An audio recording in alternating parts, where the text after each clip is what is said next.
Have you ever heard the saying, the winners write the chemistry books? No, of course you've never heard that saying. It's not a saying. Here's what the actual saying is. The saying is the winners write the history books. It's been so many people have figured this out, that governments that win wars or people that take over countries then rewrite the history books to make themselves look good. So many people have figured that out that no one even knows who said it first.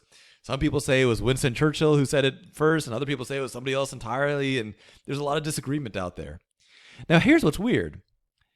Chemistry is really powerful. Chemistry is what you use to make weapons. You use chemistry and physics and biology to make weapons. So if you were worried about a domestic uprising, it seems like you would actually want to control the chemistry books more than anything else, or the biology books more than anything else, or the physics books. But that's not what people do. They control the history books. But why? Understanding history is how you understand social reality. And if you can change somebody's understanding of history, you can change their understanding of the present. Every student in every country at all points in human history that reads whatever propaganda nonsense their country puts in their history books always believes that their country is the best country ever. That's the most heavy-handed propaganda you'll see, but it's not the only propaganda you'll see in history books. I've worked with students from all over the world on history. And when you ask students to finish the following sentence, history is blank, it's always the same. History is boring.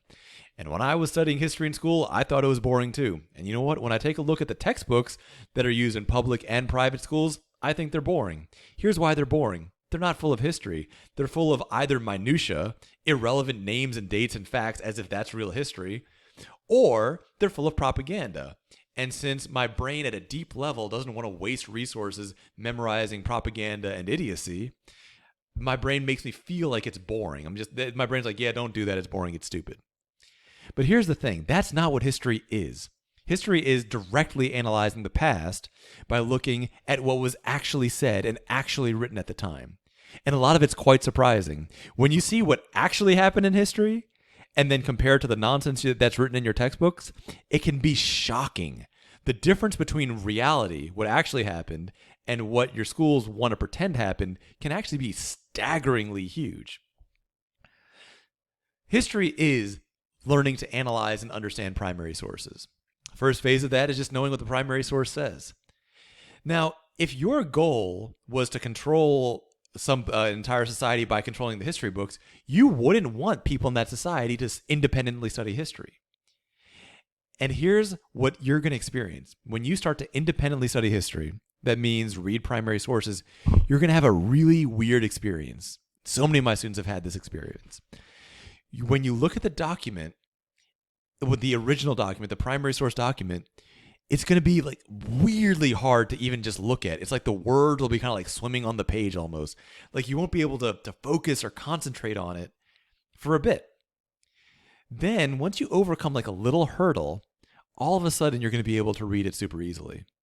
The only thing I've ever seen similar to this experience, I've seen many students have this experience with history. The only other thing I've seen similar is when people have a phobia of spiders.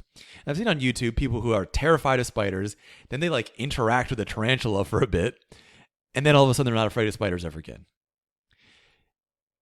It's something very similar, because the thing that's stopping you from analyzing history directly, a little bit of it sure is vocabulary, maybe some of the density of language, but here's the fact.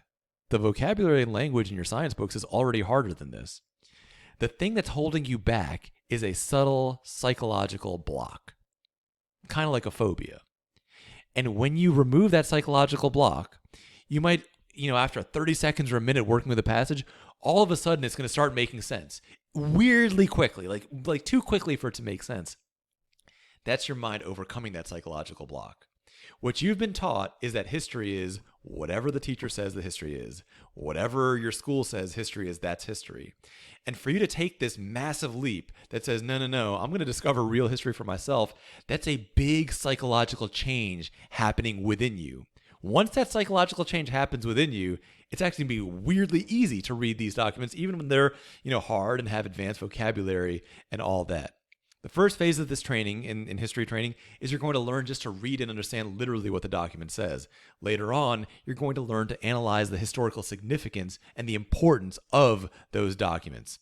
Learning to read history in this way, learning real history, is a massive step towards learning reality on your own terms rather than just trusting someone else's summaries.